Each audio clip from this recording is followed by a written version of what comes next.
شو وين مقلوع يا حفوظة؟ رايح اسكر يامو واشرب لي باكيتين دخان عالتل واكل اندومي. اندومي يا كلب، اندومي اندومي، ما بخاف صحتك؟ شو هالعيل الزبالة؟ الثومية بعد كلبي، اذا انا متت تتجوزي بعدي؟ الصراحة يا ابو حافظ اكيد بدي اتجوز من بعدك. وبدكم تعيشوا ببيتي؟ اكيد يا بشورة، بدنا نبرك ببيتك، لك وين بدنا نبرك؟ وبدكم تناموا بغرفة نومي؟ اكيد يا ابو حافظ، عشان شم ريحتك، مع انه ريحتك بتقرف، بس عشان اتذكرك. طيب الثومي بدك تخليه يلبس ملابسي وثيابي؟ لا يا ابو حافظ، لانه هو اقصر منك بشوي. ثولي بنت الثرامي ومن قلعي من وثي. يا مو ليش بيرمي بوزك مثل البومي؟ خايفة ما يكون ابوك عم بيخونني، قال لي رايح على ايران، وخايف ما يكون مع هديل بنت الجعفري هون بموسكو. ولا يهمك يا مو، انا بقلك شلون تكمشي. وشلون يا مو؟ بعرفك حمار في الرياضيات، شلون بدك تحله؟ يا مو انا حمار بالرياضيات بس ذكي بشغلي تاني، ما تاكلي هم.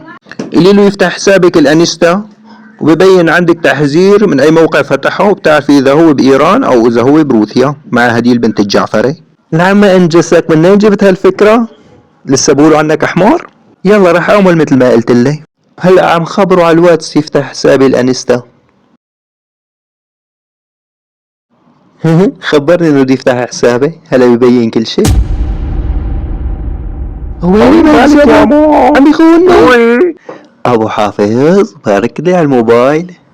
الف مبروك، بس من اي ما جبتي موبايل اسماء؟ يا حمار عم بقول لك بارك لي على الموبايل، مو اشتريت موبايل. ولك اسماء قلنا لك مبروك، شو كم مره بدك يعني بارك لك على الموبايل، انت بتقولي لي بارك لي على الموبايل؟ بارك لي يعني قاعد عليه، فهمت علي يا جحش؟ لا تواخذيني يا الثومي، ثوي انا لي الفهم. ما رأيك بموسكو يا بشار؟ أقل شخص في روسيا يستطيع تطوير وتصنيع السلاح. ماذا عنكم في سوريا؟ أنا أغبى وأتفه سخط في سوريا وأصبحت رئيسا.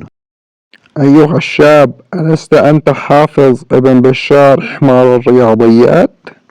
شو مين قال لك إن أنا حمار رياضيات؟ جرب اسألني أي سؤال بالرياضيات وشوف ذكائي، أنا معي ماجستير بالرياضيات. حسنا، إذا كانت المسافة بين حمص ودمشق 200 كيلومتر، وارتفاع سطح المنزل 3 أمتار، وسرعة السيارة 40 كيلومتر في الساعة، فكم يكون عمري أنا؟ عمرك 60. صحيح، عمري 60. كيف عرفت ذلك؟